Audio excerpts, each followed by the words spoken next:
विद्यार्थी मित्रांनो, मागच्या तासिकेत आपण सातत्यपूर्ण सर्वकष मूल्यमापन ही संकल्पना पाहत असताना विद्यार्थ्याच्या व्यक्तिमत्व विकासाच्या सर्व पैलूचे सातत्याने आणि विविध अंगाने मूल्यमापन करणारी व साठी वापरायची शाळा स्तरावरील कार्यपद्धती म्हणजे सातत्यपूर्ण सर्वकष मूल्यमापन होय. या विद्यार्थ्याच्या व्यापक अध्ययन प्रक्रियेचे सातत्यपूर्ण मूल्यमापन व वर्तनातील दृश्यरूप किंवा वर्तन निष्पत्ती या दोन बाबीवर भर देणे आवश्यक आहे आणि सातत्यपूर्ण सर्वकष मूल्यमापनामध्ये पुढील दोन मूल्यमापन पद्धतीचा समावेश केलेला आहे. त्यामध्ये आपण सातत्यपूर्ण सर्वकष मूल्यमापन पद्धतीमध्ये आकारिक मूल्यमापन ही एक पद्धती आहे आणि संकलित मूल्यमापन ही एक पद्धती आहे. त्यामध्ये आकारिक मूल्यमापन पद्धती आपण मागच्या दशकात पाहिलेली आहे. त्या आकारिक मूल्यमापन पद्धतीमध्ये दैनंदिन निरीक्षण असतं. त्यामध्ये टप्प्याटप्प्याने केले गेलेले मूल्यमापन तसेच विद्यार्थ्याचे व्यक्तिमत्व घडवताना नियमितपणे करावयाचे मूल्यमापन म्हणजे आकारिक मूल्यमापन होय.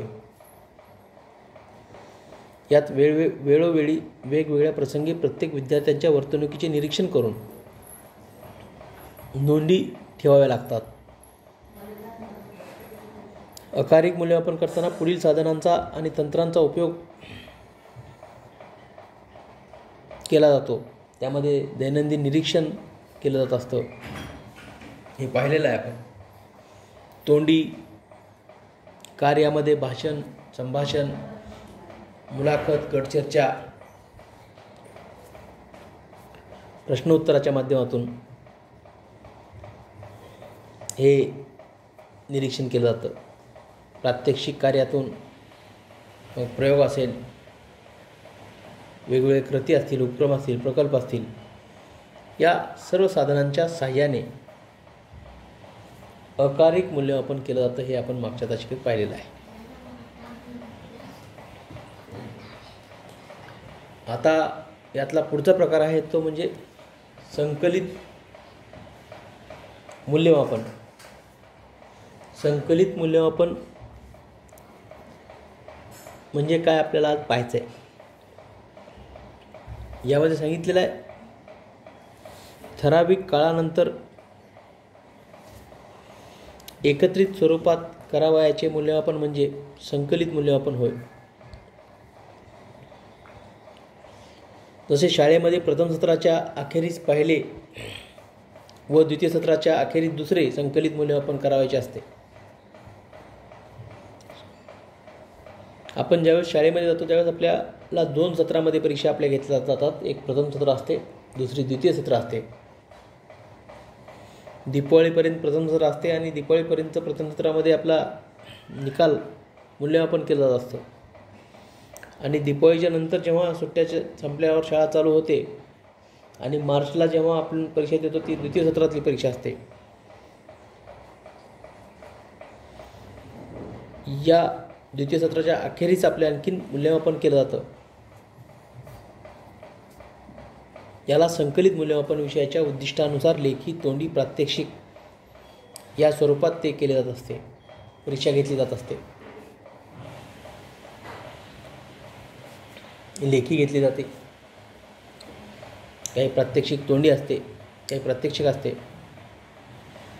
आणि हे सर्व घेऊन या सर्व गोष्टींचं संकलन केलं जात असतं. याला संकलित मूल्यमापन असं म्हणतात. सातत्यपूर्ण सर्वकष मूल्यमापन करताना पुढील उद्दिष्टे विचारात घ्यावी लागतात. ती उद्दिष्टे कोणती आहेत ते आपल्याला पाहायचं आहे. ती उद्दिष्टे कोणती आहेत ते आपल्याला पाहायचे.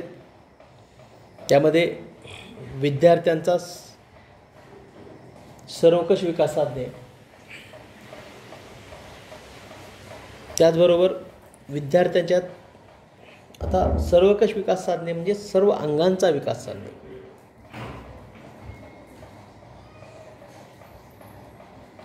हे देखील त्यामध्ये महत्त्वाचं आहे. त्यानंतर विद्यार्थ्यांच्या ज्ञान आकलनाचे सविस्तर व सातत्यपूर्ण मूल्यमापन करणे.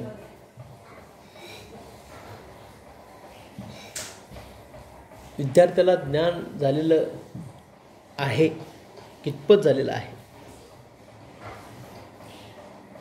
विद्यार्थ्याला ज्ञान कितपत आकलित झालेलं आहे, याकरिता त्यांचं मूल्यमापन करणं गरजेचं असतं आणि हे मूल्यमापन या माध्यमातून केलं जातं. त्याकरिता त्यांची योग्यता वाढवणे हे देखील या संकलित मूल्यमापनामध्ये केलं जातं. त्यांची योग्यता वाढवण्याचं काम या संकलित ह्याच्यामध्ये वेळापत्रक संकलित मूल्यमापनामध्ये केलं जातं. विद्यार्थ्यांच्या शारीरिक व बौद्धिक क्षमतांचा जास्तीत जास्त विकास करणे.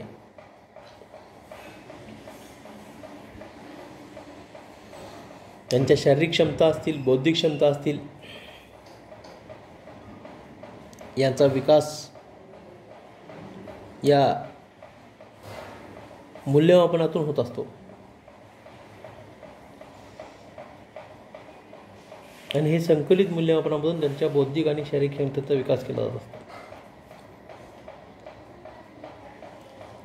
त्याचबरोबर विद्यार्थ्याचे ज्ञान, क्षमता, विशेष बुद्धिमत्ता विकसित होते. अशा मूल्यमापनातून आपल्याला त्या विद्यार्थ्याचं ज्ञान, त्याची क्षमता, त्याची वैशिष्ट्यपूर्ण म्हणजे विशेष बुद्धिमत्ता लक्षात येते आणि ती विकसित होण्यासही मदत होते. म्हणून या ठिकाणी हे देखील मूल्यमापनामध्ये गरजेचं आहे. विद्यार्थ्यांना विद्यार्थी केंद्रित पद्धतीने म्हणजेच उपक्रम, शोध व संशोधन या माध्यमातून शिक्षण देणे. विद्यार्थ्यांना शिक्षण देत असताना विद्यार्थी हा शिक्षण घेतलेल्या शिक्षणामधून उपक्रमशील बनला पाहिजे, त्याची शोधक वृत्ती विकसित झाली पाहिजे आणि ज्या वेळेस त्याची शोधक वृत्ती विकसित होत असते तेव्हा तो संशोधन करत असतो, संशोधनाकडे प्रेरित होत असतो. या माध्यमातून विद्यार्थी केंद्रित पद्धतीनं शिक्षण दिलं पाहिजे. त्याचबरोबर विद्यार्थ्याला भीती, दडपण किंवा चिंता यापासून मुक्त ठेवणे आणि आपली मते मुक्तपणे व्यक्त करण्यास त्याला मदत करणे. विद्यार्थी हा मुक्तपणे शिकला पाहिजे, त्याला कुठलंही दडपण नसता कामा नये. ज्यावेळेस विद्यार्थ्याला दडपण वाटायला लागतं आणि दडपणातून घेतलेलं जे शिक्षण असतं ते दीर्घकाळ टिकणारं नसतं, ते शिक्षण विद्यार्थ्यात दीर्घकाळ टिकत नसतं, दीर्घकाळ त्याच्या स्मरणामध्ये राहत नाही. म्हणून विद्यार्थ्याला भीती, दडपण किंवा चिंता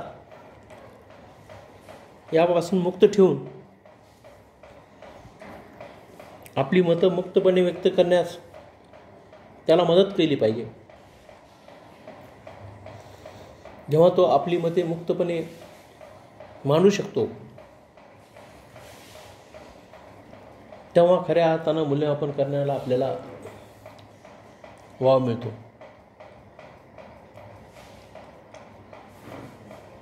सातत्यपूर्ण सर्वकष मूल्यमापनामुळे विद्यार्थ्यांना लगेचच आपल्या कार्याबद्दल प्रत्याभरण मिळते व पुढील कार्यासाठी प्रेरणा देखील मिळते.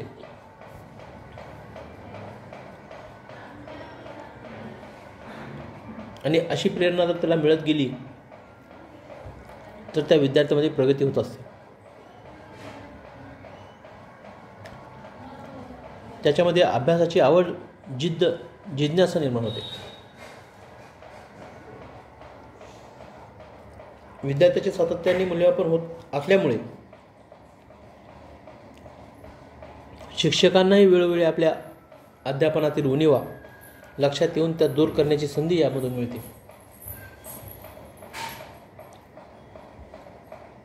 आपण शिकवलेलं मुलांना कितपत कळलेलं आहे हे या मूल्यमापनातून शिक्षकाला देखील लक्षात येतं. आणि मग एखाद्या गोष्टीबद्दल विद्यार्थ्यांचा रिस्पॉन्स नसेल तर आपण त्या पद्धतीनं न घेता दुसरी एखादी पद्धत अवलंबली पाहिजे हे शिक्षकाच्या लक्षात येतं. आणि मग शिक्षक त्या पद्धती वेगवेगळ्या पद्धतीचा अध्ययनासाठी उपयोग करतो आणि आपल्या अध्ययनामध्ये देखील सुधारणा घडवून आणतो. त्याचं देखील त्याला मूल्यमापन करता येतं.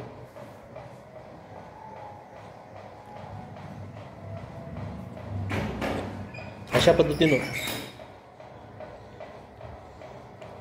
आकारिक मूल्यमापन आणि संकलित मूल्यमापन याविषयीची माहिती आपण पाहिलेली आहे. आता तुम्हाला पुढे विचारलेलं चर्चा करा म्हटलेलं आहे. या मुद्द्यावरून आपल्याला चर्चा करणं अपेक्षित आहे. काय चर्चा करा म्हटलेलं आहे तर आकारिक मूल्यमापन व संकलित मूल्यमापनाच्या फायद्याविषयी आपल्या मित्रासोबत चर्चा करा. हे तुम्ही मित्रांमध्ये चर्चा केली पाहिजे. कोणत्या मूल्यमापनाचा फायदा होतो, कोणतं मूल्यमापन योग्य, ह्या गोष्टीची चर्चा आपण मित्रांमध्ये करणं अपेक्षित आहे. आता पुढचा मुद्दा यामध्ये दिलेला आहे परीक्षा.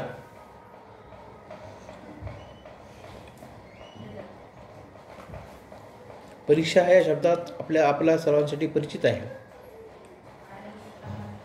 आपल्या सर्वांना माहिती असलेला हा शब्द आहे.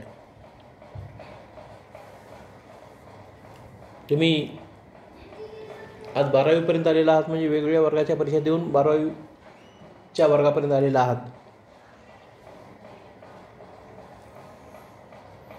त्यामुळे आपल्या सर्वांचा हा परिचित असलेला शब्द आहे.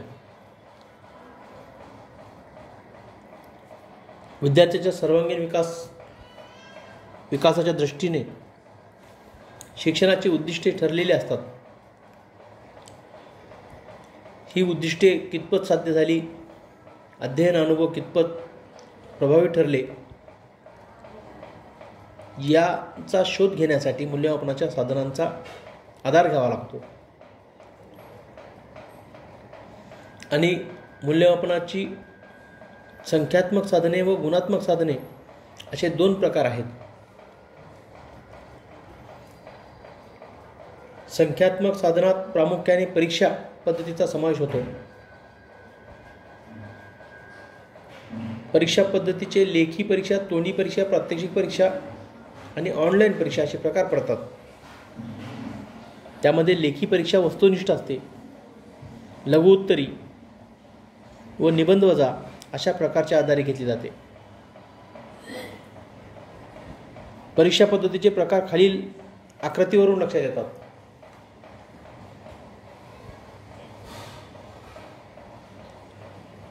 आणि हे प्रकार आपल्याला पाहायचे. त्यामध्ये लेखी परीक्षा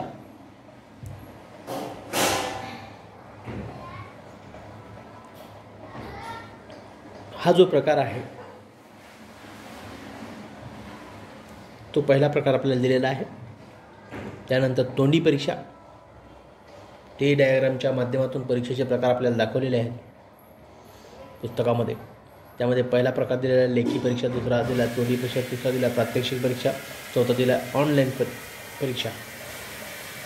सध्या आपण या ऑनलाईन परीक्षेचाच उपयोग शिक्षण क्षेत्रामध्ये सध्या या कोविड-19मुळे जास्तीत जास्त जण करून परीक्षा राबवत आहेत.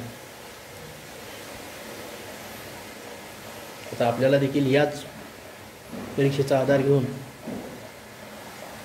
नेक्स्ट वीकपासून परीक्षा राबवायच्या आहेत.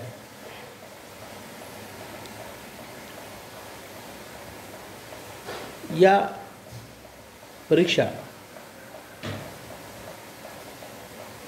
मधला पहिला प्रकार आहे तो म्हणजे लेखी परीक्षा. तो आज आपल्याला पाहायचा आहे. त्या अगोदर इथं सांगितलेलं आहे चर्चा करा म्हणून आपल्याला त्यामध्ये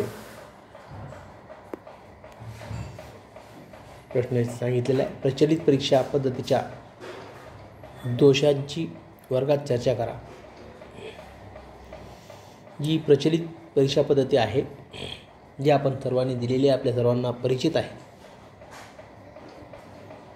त्या परीक्षेचे दोष जे आहेत त्या दोषाबद्दल चर्चा करा असं सांगितलेलं आहे. ते तुम्हाला करायचं आहे. काय दोष आहेत प्रचलित परीक्षेमध्ये? तर प्रचलित परीक्षेमध्ये आपल्याला जे दोष सांगता येतात ते दोष तुम्हाला सांगता आले पाहिजे. त्यामध्ये सांगता येईल की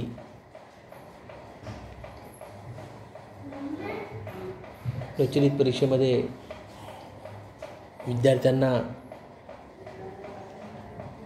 दुरुस्तीला वाव नसतो. प्रचलित परीक्षेमध्ये विद्यार्थी एकमेकांचं बघून लिहू शकतात, म्हणून योग्य मूल्यमापन होऊ शकत नाही. अशा अनेक ड्रॉबॅक आपल्याला यामध्ये सांगता येतील.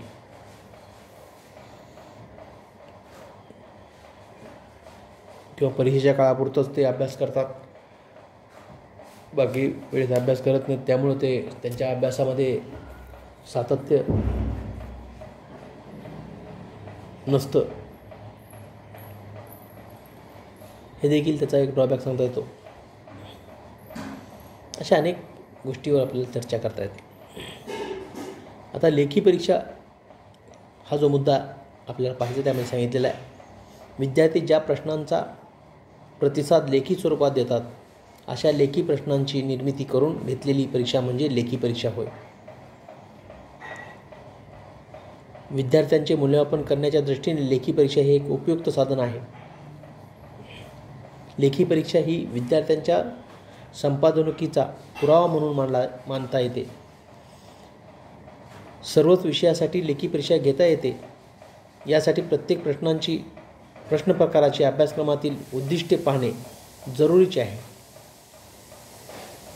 या प्रकारामध्ये विद्यार्थ्यांना लेखी स्वरूपात प्रश्न विचारले जातात आणि विद्यार्थी त्याची उत्तरे सोडवतात. त्यामुळे तोंडी परीक्षेपेक्षा लेखी परीक्षा ही अधिक परिणामकारक असते. यामध्ये लेखी स्वरूपात विद्यार्थ्याला काही दीर्घ उत्तरे असतील, काही लघु उत्तरे असतील, काही वस्तुनिष्ठ प्रश्न असतात. हे विद्यार्थ्यांना विचारले जातात. विद्यार्थी ते लिहून सोडवतात आणि लेखी स्वरूपात प्रश्न विचारले जात असल्यामुळे विद्यार्थी त्यांची उत्तरे सोडवतात. त्यामुळे तोंडी परीक्षेपेक्षा लेखी परीक्षा ही अधिक परिणामकारक असते असं म्हटलेलं आहे. या लेखी परीक्षेचा फायदे काय आहेत हे आपण पाहूया. त्यामध्ये सांगितलेलं आहे, लेखी परीक्षा हे मूल्यमापनाचे सर्वात सोपे व उपयुक्त साधन आहे. हे प्रचलित साधन आहे, जुनं आहे, सर्वात सोपं वाटतं सर्वांना आणि उपयुक्त आहे. हे एक त्याचा फायदा आहे. यामध्ये एकाच वेळी अनेक विद्यार्थ्यांच्या परीक्षेचे आयोजन करणे शक्य होते, हे देखील याचा फायदा आहे. अनेक विद्यार्थ्यांना एकाच वेळी परीक्षा ही घेता येते आणि त्यामुळे अनेक विद्यार्थ्यांचं मूल्यमापन यामध्ये एकाच वेळी करता येतं. ही परीक्षा विद्यार्थ्यांना अध्ययनासाठी प्रेरणा देणारी परीक्षा आहे. परीक्षा म्हणल्यानंतर विद्यार्थी त्या ठिकाणी उत्स्फूर्तपणे अभ्यासाला लागतात, अभ्यास करतात आणि अभ्यास करून ती परीक्षा सोडवतात. म्हणून प्रेरणा देणारी परीक्षा आहे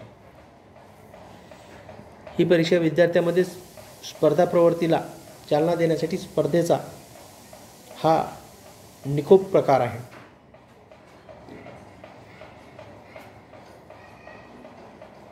विद्यार्थी प्रेरित होऊन अभ्यास करतात आणि स्पर्धा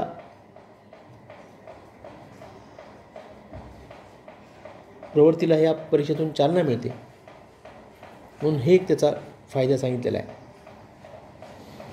अध्यापनात बदल करायच्या दृष्टीने शिक्षकांना ही परीक्षा मार्गदर्शक ठरते. शिक्षकांसाठी देखील ही मार्गदर्शक आहे. अध्यापनात बदल करायच्या दृष्टीने ही परीक्षा शिक्षकांसाठी मार्गदर्शक ठरते. त्याचबरोबर या परीक्षेमुळे विविध विषयातील प्रगतीची नोंद ठेवून तुलना करणे शक्य होते. विद्यार्थ्याच्या ज्या प्रगती आहेत त्या प्रगतीच्या नोंदी यामधून ठेवता येतात आणि त्यामधून विद्यार्थ्याची तुलना करता येते की मागच्या सेमिस्टरमध्ये त्याला किती मार्क गुण होते, द्वितीय सेमिस्टरला किती गुण होते, घटक चाचणीला किती गुण होते. आणि यावरून त्याचं मूल्यमापन करताना निकष ऑब्झर्व केल्यानंतर त्याला सर्व गोष्टी आपल्याला लक्षात येतात.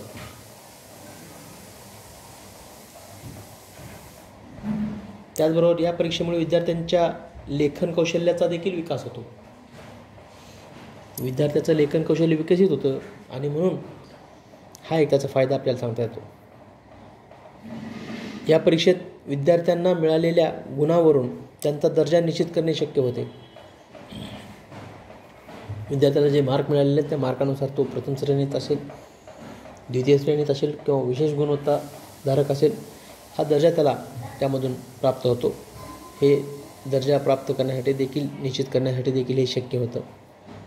या परीक्षेतील विविध प्रश्न प्रकारामुळे सर्व उद्दिष्टचे मूल्यमापन करणे शक्य होते. यामध्ये प्रश्न प्रकार अनेक असतात. काही वस्तुनिष्ठ प्रश्न असतात, काही लघु उत्तरे असतात, काही दीर्घ उत्तरे असतात. त्यामुळं उद्दिष्टांचं मूल्यमापन करणं यामधून शक्य होतं. हा एक त्याचा फायदा आहे. आणि शेवटचा मुद्दा दिलेला आहे. वर्गातील लाजाळू व घाबरणाऱ्या विद्यार्थ्यांना विचार व्यक्त करण्यासाठी ही परीक्षा उपयुक्त आहे. काही विद्यार्थी कॉन्फिडन्सने उठून बोलू शकत नाहीत, लाजतात, घाबरतात. अशा मुलांसाठी देखील ही परीक्षा फार उपयुक्त आणि महत्त्वाची आहे. लाजाळू आणि घाबरणाऱ्या मुलांना ह्या परीक्षेमध्ये संधी दिल्यानंतर त्यांना ते उत्स्फूर्तपणे यामध्ये लिहितात आणि यातून त्यांच्या बुद्धीची कस आपल्याला पाहता येते. म्हणून यासाठी देखील ही परीक्षा फायदेशीर आहे. अशा पद्धतीनं परीक्षा पद्धतीचे फायदे आपण लेखी परीक्षेचे फायदे आपण पाहिलेले आहेत. उर्वरित पुढचा भाग याचा आपण उद्याच्या तासिकेत पाहणार आहोत.